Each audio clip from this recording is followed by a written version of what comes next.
Salah satu peristiwa penting yang tak akan terlupakan dari sejarah Indonesia salah satunya yaitu, tentang jatuhnya Orde Lama yang dipimpin Presiden Soekarno. Berbicara tentang jatuhnya Orde Lama, maka tak akan lepas dari apa yang kita kenal sebagai Super Semar, atau Surat Perintah 11 Maret.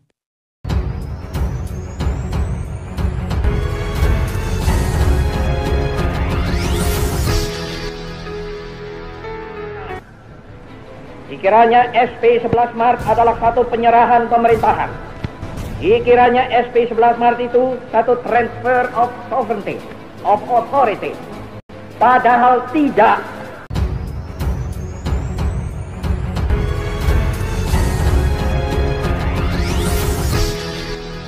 Misteri Surat Perintah 11 Maret, Super Semar, soal naskah asli yang hingga kini belum ditemukan.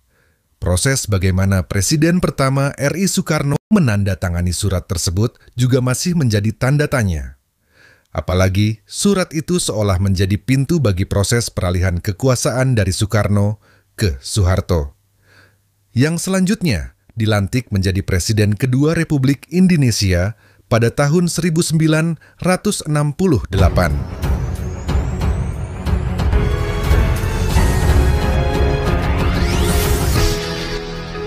Ajudan Soekarno, Soekarji Wilarjito mengungkap bahwa sang presiden dalam kondisi tertekan saat menandatangani surat itu.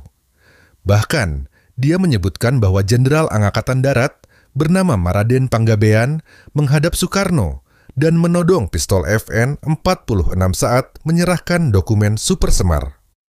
Penuturan ini disampaikan Soekarjo setelah kejatuhan Presiden Soeharto terjadi pada tahun 1998, 32 tahun setelah berkuasa. Soekarjo menuturkan bahwa saat itu ada 4 jenderal yang menghadap Presiden Soekarno. Mereka adalah para anak buah yang diutus Soeharto untuk mendapat surat mandat dari Soekarno. Keempat jenderal itu adalah Maijen Basuki Rahmat, M. Yusuf, Brigjen Amir Mahmud, dan Maraden Panggabean. Mereka sudah siap membawa map berisi dokumen Super Semar yang disusun oleh Alamsyah dan diketik Ali Murtopo dari Badan Pusat Intelijen, BPI. Saat menerima dokumen itu, Soekarno langsung protes. "Loh, diktumnya kok diktum militer, bukan diktum kepresidenan," ungkap Bung Karno, seperti yang dituliskan Soekarjo dalam buku Mereka Menodong Soekarno. Soekarjo yang ada di lokasi saat itu mengamati dengan cermat surat yang dipegang Bung Karno, dan memang kop yang disodorkan tidak ada lambang Garuda Pancasila yang berbunyi Presiden Indonesia. Yang ada hanyalah kop Mabes Angkatan Darat. Untuk mengubah, waktunya sangat sempit. Tanda tangani sajalah Paduka. "Bismillah," sahut Basuki Rahmat yang diikuti oleh M.O. Panggabean mencabut pistolnya. Soekarjo pun dengan cepat mencabut pistolnya, melihat 2 jenderal itu bergerak dengan senjata. "Aku sadar bahwa saat itu keselamatan Presiden Soekarno menjadi tanggung jawabku," kata Soekarjo. Karena tak ingin ada pertumpahan darah, Soekarno mengalah dan mau menandatangani surat itu. Jangan. Ya, sudah kalau mandat ini harus kutandatangani. Tetapi nanti kalau masyarakat sudah aman dan tertib, supaya mandat ini dikembalikan kepadaku, ungkap Soekarno. Keempat jenderal lalu pamit setelah mendapat dokumen yang sudah tandatangani itu. Mereka kemudian menghadap kembali Soeharto untuk menunjukkan bahwa telah ada surat resmi peralihan kekuasaan. Berbekal surat itu, Soeharto merasa telah memegang kuasa eksekutif untuk mengembalikan kondisi tanah air ke situasi normal.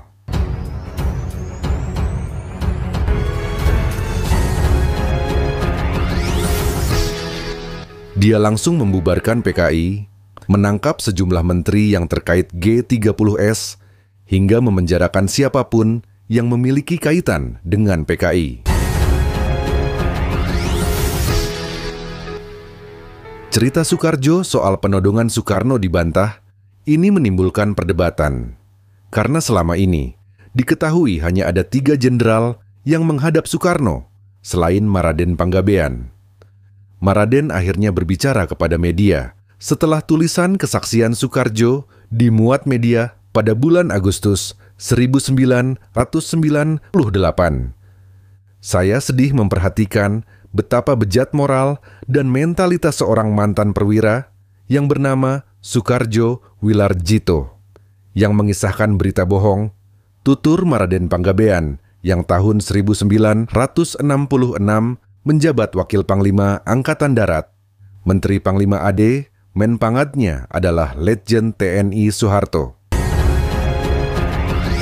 Pada saat penandatanganan Super Semar, Maraden mengaku tidak ada di Bogor, melainkan ada di Markas Besar Angkatan Darat di Jakarta. Saya ingin menegaskan bahwa keterangan yang disampaikan mantan perwira Soekarjo tersebut tidak mengandung kebenaran sama sekali, ucap Maraden. Khusus mengenai keterangan yang mengatakan bahwa yang melakukan penodongan itu antara lain Maijen TNI Panggabean. Dengan ini saya tegaskan bahwa sikap melakukan penodongan untuk memperoleh sesuatu dengan kekerasan paksaan tidak pernah menjadi sifat atau kepribadian saya, katanya lagi. Bantahan kemudian juga disampaikan M.Ko Yusuf dan Soeban Rio yang ada di lokasi saat Super Semar datangani. Sejarawan Asfi Warman Adam mengaku tidak begitu mempercayai cerita soal penodongan senjata ini. Namun, yang pasti, Soekarno berada dalam kondisi tertekan saat menandatangani Super Semar. Dipaksa dalam arti penodongan juga saya bantah, karena tidak mungkin. Karena di sana ada pasukan Cakrabirawa, Ring 1, Ring 2, dan Ring 3. Tidak mungkin juga ada jenderal yang berani menodong Soekarno, kata Asfi. Menurut Asfi, serentetan peristiwa yang menggerus kekuatan politik Soekarno lah yang menekan sang proklamator bangsa ini menandatangani Super Semar.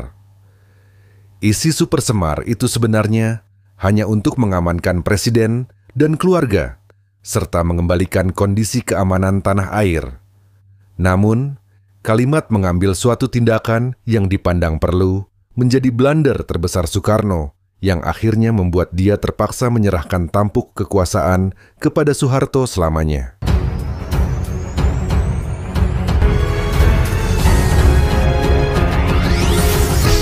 Itu adalah blunder dari Bung Karno, seorang sipil yang memberikan perintah tidak jelas kepada militer, ucap Asfi.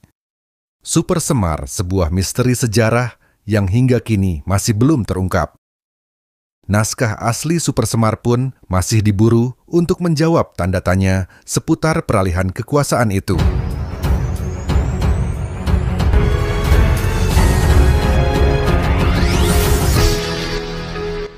Entah cerita itu benar atau tidaknya, yang pasti, berkat Super Semar, Soeharto berhasil menjadi rezim penguasa Indonesia selama 32 tahun lamanya.